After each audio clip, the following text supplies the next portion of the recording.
जी नमस्ते मैम, आपका नाम है? मेनका जी शासकीय प्राथमिक शाला घनश्याम। जी फिर आपने क्या बनाए हैं? ये बच्चों के लिए एक चलचित्र है जिसे हम टीवी बच्चे जानते हैं टीवी के नाम जी से। जी तो हम इसमें पूरी बच्चों की भाषा भारती की जो बुक है उसमें से जो ज़रूरत बच्चों को सीखने वाली चीज़ें हमने इसको एक मतलब कलरफुल तरीके से इसमें पेश किया। TLM बनाया है TLM ना? बनाया। जी किस प्रकार से ऐसे अपन बता सकते हैं देखिए, इसको हम शुरुआत से इसको खिसका भी सकते हैं ना, टीवी जैसे टीवी से एक्टिव वैसे। टीवी की वजह से हमें जो चीज़ हाँ बच्चों ये को करनी है व्यंजन पहचान आ गई। व्यंजन पहचान हो गए। सर देखिए स्वर से शुरू है जी स्वर, उसके बाद व्यंजन। अब हम यहाँ इस तरफ बढ़ेंगे जी। तो इस तरफ बढ़ते जाएंगे। स्वर के बाद व्यंजन। जी व्यंजन के बाद आते हैं बच्चों पे अमात्रिक शब्द।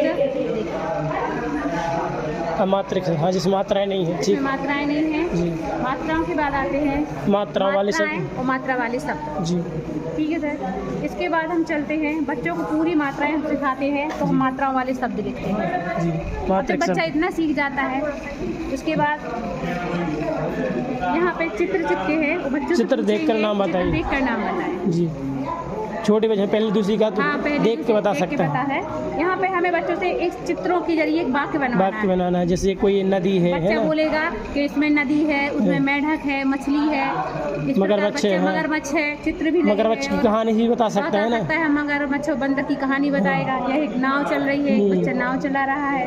इस प्रकार जब इतना हम कर लेंगे सर तो इसके लिए हमें कुछ प्रश्न पूछने पड़ते हैं अभ्यास बच्चों से। जी। अभ्यास कार्य पूछा है तो हमने पूछा कोई भी 10 व्यंजन के नाम नाम बताएं। बताइए। बच्चे ने सीख लिए तो वो बोलेगा बोल सकते और हैं। लिख भी सकता है। इसके बाद आ की मात्रा के कोई शब्द आप बोर्ड पे लिख के बताएं। इसके बाद आपने हाथी कहाँ देखा है, बच्चा उत्तर देगा क्योंकि उसने हाथी का चित्र तो देखा है तो बोलेगा कि हमने हाथी जंगल में देखा है। इसके बाद देखिए सर क्वेश्चन आता है कोई भी 5 जानवरों के नाम बताओ। तो कोई भी 5 जानवरों के नाम या पानी में रहने वाले तो उसने पानी वाला चित्र देखा, पानी में पानी बता मगरमच्छ देगा। था, मेंढक था, सांप का, इस प्रकार कोई भी चित्र उसने बनाए हैं।